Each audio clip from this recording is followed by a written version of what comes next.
I was standing in the grocery line with a bag of lentils and a bunch of scallions when the cashier chirped, almost kindly, that I ought to be proud of my granddaughter's christening gift. I blinked. "I don't have a granddaughter," I said, and she lifted an eyebrow like I was joking. Apparently, my daughter-in-law had posted a photo that morning, me, their dependent Nana, paying it forward with a monogrammed quilt. Dependent. The word went through me like ice water. A quiet snicker rippled behind me. The woman from my building who always wears perfume like a cloud leaned closer and whispered that it's sweet I moved in with Daniel and Kelsey, at last, that it must be safer than my little apartment above the bakery. I smiled because that's what a woman of 69 does when her throat closes. I carried my groceries home, opened my mailbox, and found the first seed of the truth folded neatly in a white envelope, my e-file rejection notice. Your return cannot be accepted. A dependent with your social security number was already claimed. I sat at my kitchen table, wobbly leg, a coaster under it, the kind of problem you leave as long as you live alone, and read the letter twice. I boiled water, oversteeped the tea, forgot the sugar. I am not helpless. I taught 7th graders for 30 years and raised a boy who had the nerve to call himself self-made. I pulled my folder from the bookcase. Lease, pension statement, Social Security SSA 1099, to 1099 NECs from the indexing jobs I still take for the university press because I like to keep my mind nimble and my pride intact.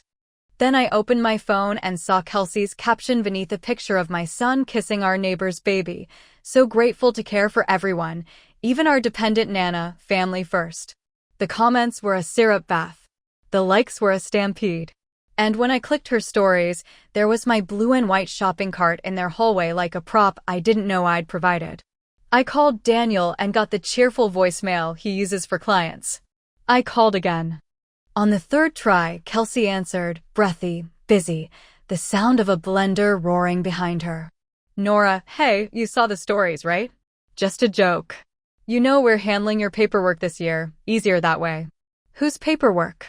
I asked, my mouth going dry. "Yours," she said, as if reminding me my own name. "I'm filing everything together. It saves us all money. Dependents and head of household and all that. You don't need the stress." I set the phone down before my voice did something ugly. Being a burden has been the monster under my bed since I was a girl watching my mother tend to her own mother with tired hands and no thanks.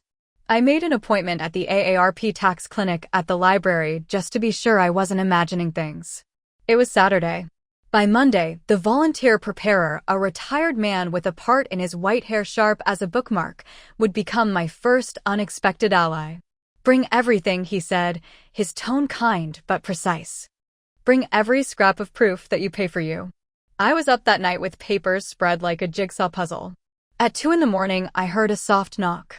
Mrs. Patel, our concierge, held up my mail, a stack with a bright yellow label that read change of address request, approved. Addressed to me, effective last month, moving from this building to Daniel's home across town. My signature looked firm and confident, like the handwriting I've never had. Mrs. Patel's eyes were dry, but her voice was wet with anger on my behalf. "I refused to forward it, Nora. But someone tried." She slipped a photocopy from her pocket, the request form with my name and Kelsey's phone number scratched faintly in the corner. "If you want to fight this, I saw everything. And I do not like thieves." Something in me unclenched, not because I felt safe, but because I finally had a thread. If I pulled it hard enough, something might unravel in public. I tucked the photocopy with my pension statement and knew the grocery cashier would not be the last witness to watch me swallow my pride. The next witness would be my own son, and I wasn't ready for the way he would look at me when I asked my question. I arrived at the library clinic early, the way a teacher always does. Mr. Alvarez, he wrote his name on a sticky note like we were in homeroom, offered me one of those weak coffees from the meeting room urn. I spread my documents. He looked, nodded, and then, brows pinched, asked if anyone had access to my social security number. "My son and his wife," I said. "I used to give Daniel my paperwork when he was starting out, but I haven't for years. He works in sales now. Taxes make him itchy." Kelsey loves control the way some people love dessert. Mr. Alvarez pressed his lips together. If they claimed you as a dependent, there are rules. To claim a parent, they have to provide more than half your support. They can't do it because they feel like it or because family first plays well on Instagram. And if someone's filed with your number without your consent, we document, we paper, we let the tax office do its job. We uploaded copies of my lease, utility bills, Medicare premiums, bank statements where my teacher's pension marched in on the first of each month like clockwork. Mr. Alvarez drafted a sworn statement in plain English the way I asked. I, Eleanor Whitaker, known as Nora, maintain my own household and pay for my expenses. He told me about Form 14039 for identity theft and about Form 3949A to report suspected tax fraud. I didn't want words like fraud applied to my son, even in ink. He looked at my face and softened. You can file your own return on paper, attached to the statement, and you can mail the report confidentially. Let the facts talk. The facts are polite but ruthless. That afternoon, Daniel finally called back. Ma, Kelsey just means we can optimize things. You don't need to stress about forms. Did you claim me as your dependent? He exhaled a laugh that didn't make it to his throat. It's just a line on a return. It's my name, I said. It's my life saying I cannot support myself. Silence worked its way between us. It saves us a lot, he said finally. You're always saying money's tight. This helps everyone. At Sunday supper, my apartment, my table, my stew, Kelsey brought a Tupperware container of cauliflower she announced loudly as Nana's contribution, as if I should be grateful. She kissed my cheek sweetly, then rearranged my salt and pepper shakers like a woman checking a room for cameras. We'll take the cable bill, she said brightly, pulling a form from her tote. Just sign here so we can bundle you with our plan and save you $60 a month. It was a trap dressed as a gift. The rule of the world arrived right there in my kitchen in the shape of a pre-filled authorization to add my line to their household account. I picked up a pen and remembered Mr. Alvarez's advice. Document everything. I signed on the back with the date and the words, for account management only, no change of residence. I felt like a woman pushing a pawn forward one square, ordinary, unimpressive, but necessary. The gossip in our building chat warmed to a simmer. A neighbor posted a photo of Kelsey's new stroller with its champagne hubcaps and wrote, "Earned that tax refund, girl." Someone else added a laughing emoji and tagged Kelsey, household head and CFO. Mr. Alvarez printed it out for me, embarrassed, as if he'd walked in on something intimate. At my book club, Ruth leaned over her copy of the mystery novel and said in a low voice, "I heard you're moving in with Daniel. That'll be nice for you. No more lonely nights." My stomach gripped. When Daniel hugged me goodnight that week, he smelled like cedarwood and worry. "Don't make this a thing, Ma," he said too gently. "Kelsey's only trying to take care of you." "How much did you get back this year?" I asked. He shifted, his eyes sliding from mine. "More," he admitted. "Because you qualified us for head of household. It's just math." He didn't see it. The humiliation of being boxed like leftovers under someone else's label. The photo of my shopping cart in their hallway had been taken when Kelsey came to help me declutter while quietly folding my mail into her tote. Each small kindness had the weight of something heavy chained to it. When I found a state tax letter slipped under my door with a request for support documentation for dependent claim, Whitaker, I felt the floor tilt. Kelsey was fast, the state was faster. The cliff edge came as a text from my bank. A new trusted contact had been added to my account, confirmed via the online portal. I do not have an online portal. Someone did it for me. I didn't sleep. At 2 a.m, I sat up and said out loud to the dark, "Enough." I made tea that tasted like resolve and pulled my small fireproof box from the closet. Inside were the things a widow keeps: my marriage certificate, Harold's obituary clipping, the warranty on the stove I will never use properly, and the logbook I began when my husband died. I'm a librarian. We live and die by records. Every gift, every transfer, every time I paid Daniel back for something he insisted was on us, and I slipped him a check anyway written down. I added last week's Nana's contribution to the christening with the amount I'd been shamed into paying. I highlighted the lines where my money flowed outward and theirs flowed in. The next morning, I walked 2 blocks to the notary at the credit union. The young teller, pink nails, careful smile, watched me steady my hand as I signed my statement. "Do you need a witness when you drop this off at the IRS office?" she asked. "We can stamp the envelope with our official mail seal. It looks fancier than it is." Kelsey texted at noon. "You're being dramatic. If you sabotage our return, the whole family pays. Think of the baby, someone else's, but her weapon of choice." I put my phone face down and went to the appointment at the IRS Taxpayer Assistance Center that Mr. Alvarez booked for me. The security guard had kind eyes. The clerk who took my documents didn't smile, which I appreciated. He stapled my statement to my paper return. "We'll work it," he said. "We always do." I took a bus to the state tax office and handed the auditor my copy of the change of address form with the forged signature. The woman in the navy blazer looked at it for 3 seconds and called a supervisor. My ears rang while they spoke in codes and numbers, but one phrase came through: pattern of claims. I realized I might not be the only person they'd captured under their umbrella of family first. That night, I left my door open to the hall and listened for footsteps. When Kelsey's heels clicked on my floorboards, she didn't say hello. She looked at my open folders and exhaled in annoyance, the sound people make when a page doesn't load. "Why would you do this to us?" she asked finally. "We're disqualified now. They'll audit. Daniel could lose his bonus if this gets messy, and it will be on you." "Kelsey," I said gently, because I wanted to remember I was a person, not a case number. "You added yourself as a trusted contact on my bank account." Her jaw moved, then stilled. "I manage things. You forget passwords. You need help. And you tried to redirect my mail. I tried to keep your life simple. Whose handwriting is on this?" I held out Mrs. Patel's photocopy. She didn't take it. Her phone lit up in her palm.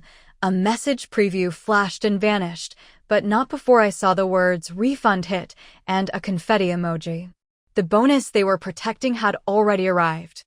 The next afternoon, my notary teller from the credit union called me at home. "You didn't hear this from me," she said quickly, "but someone tried to transfer your savings to a joint household fund this morning. We froze it for 72 hours pending verification. That's our policy on new trusted contacts."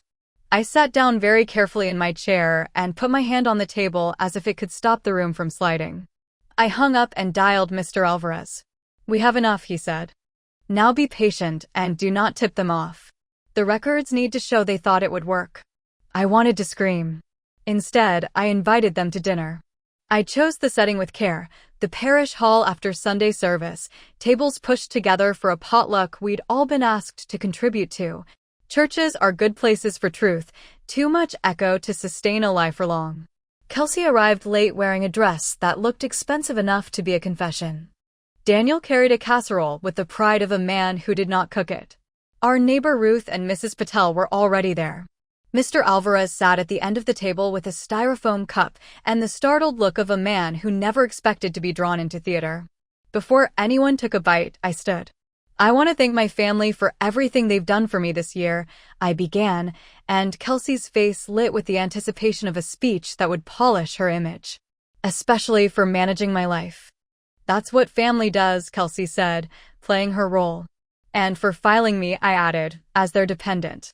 A hush. Somebody's fork paused in midair. Daniel's eyes jumped to Kelsey's, then to the pastor, then back to me. "Ma, let's not." "I brought receipts," I said, because those are the magic words in every room.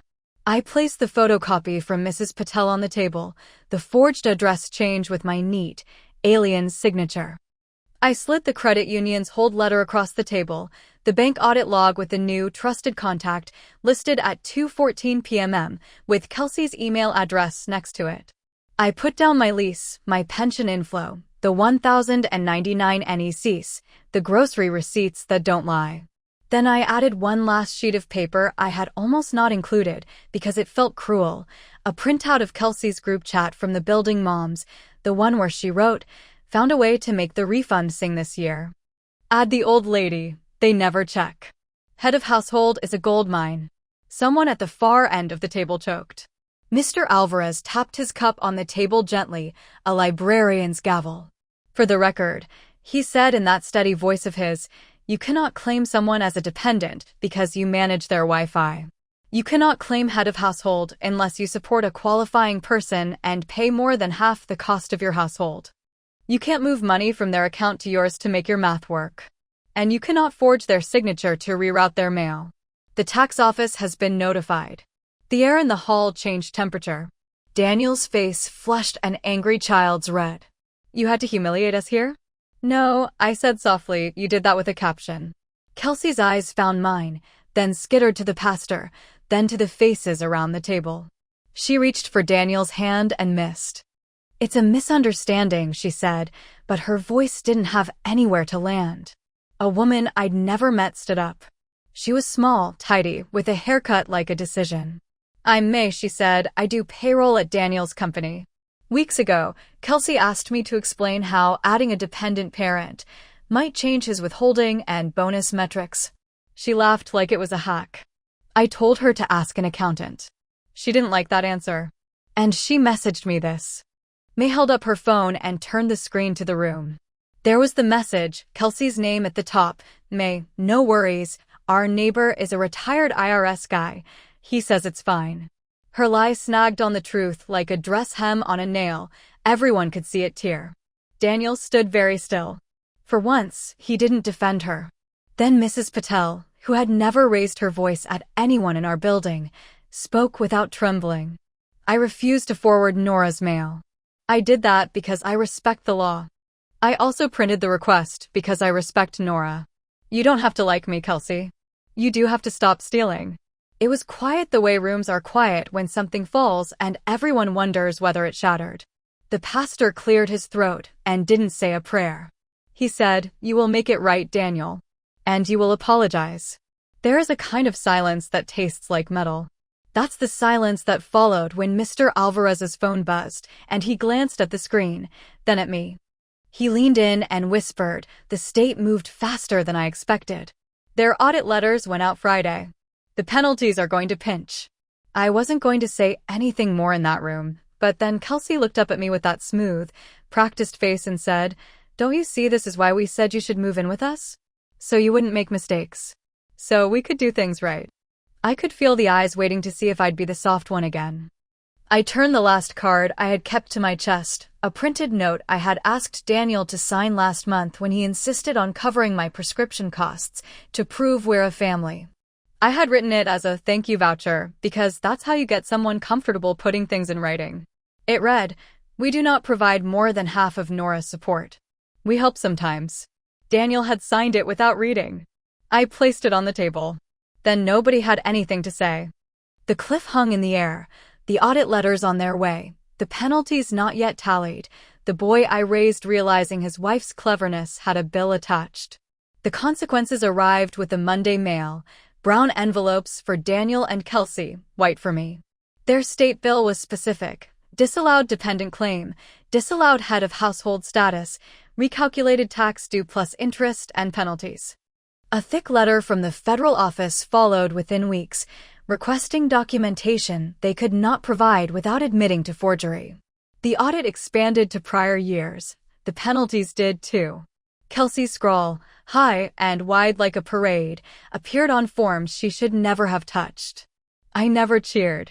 I cleaned my kitchen and baked a cake for the library volunteers because Mr. Alvarez had refused any other thanks. At the building meeting, Mrs. Patel stood next to me and smiled like a woman who had watched a storm pass without letting it peel the paint. Daniel came over one evening with his hands in his pockets, and that smell of cedarwood now cut with something like humility. He didn't meet my eyes at first. "I thought I was being a good son," he said. "Letting Kelsey handle things." I didn't want to think about the math. I thought family first meant say yes to everything. "Family first means tell the truth," I said, not unkindly. "It means you don't sign a thing you don't understand, and you don't let your wife turn your mother into a line item." "We're selling the second car," he said. "Willow for a bit." He hesitated. "She asked me to ask you to help with the penalties." I told her no. I saw the boy I raised in him then, stubborn, good at the core, sometimes slow to catch up to the lesson, but willing to learn it once it caught. The state auditor invited me to sign a restitution form if I wanted to pursue it. I declined. I asked them to send me a letter confirming what mattered to me, that my status was independent, that the improper claims had been reversed, that my record was clean. I framed the letter and set it on the wobbly table leg until I remembered I could simply fix the leg. At church the following Sunday, the same cashier from the grocery store handed me a bag of scones and said, with the compassion of someone who had witnessed my small public undoing, "We didn't know. People don't always know." I nodded. The lesson was simple and tired of hiding. Dependency is not a nickname. It is a legal status and a wound, and sometimes both get chosen for you by people who like how generosity looks on them. I took a part-time shift at the reference desk again, 2 afternoons a week, because being useful without being exploited is a bomb. I started a tiny workshop on paper armor at the community center, how to keep copies, how to annotate, how to say no without apology. Ruth sits in the front row and takes notes like she might need them one day. Sometimes, quietly, a stranger stays behind and tells me their son added them to a credit card without permission, or their niece changed their pharmacy account to help. We talk about small squares a pawn can take until one day it isn't a pawn anymore. I didn't slam any doors. I don't have to. My life clicks softly into place when I turn the deadbolt at night, the hinge quiet because I keep it oiled. Mrs. Patel sometimes brings me the building's catalogs and we laugh at the ridiculous prices of blankets that shed and vacuum cleaners that promise too much. Daniel texts me more. He learned how to file a return himself, and when he doesn't know something, he asks in full sentences, no emojis. As for Kelsey, the last time I saw her, she was at the credit union, sitting very straight, agreeing to a payment plan. She did not look at me. I did not look away. Walking home, a breeze lifted the edges of the audit letter folded in my bag, and for a moment it sounded like the soft rustle of a page being turned. Which I suppose it is. If you're listening and you have someone in your life who calls help, what is really control? Know this. Paper can protect you, but it is your voice that seals the envelope. And if you're wondering whether you are a burden, try putting your checkbook and your grocery receipts on the table and see who reaches to move them. That's your answer. Now tell me, what would you do if your own family tried to turn your name into their refund?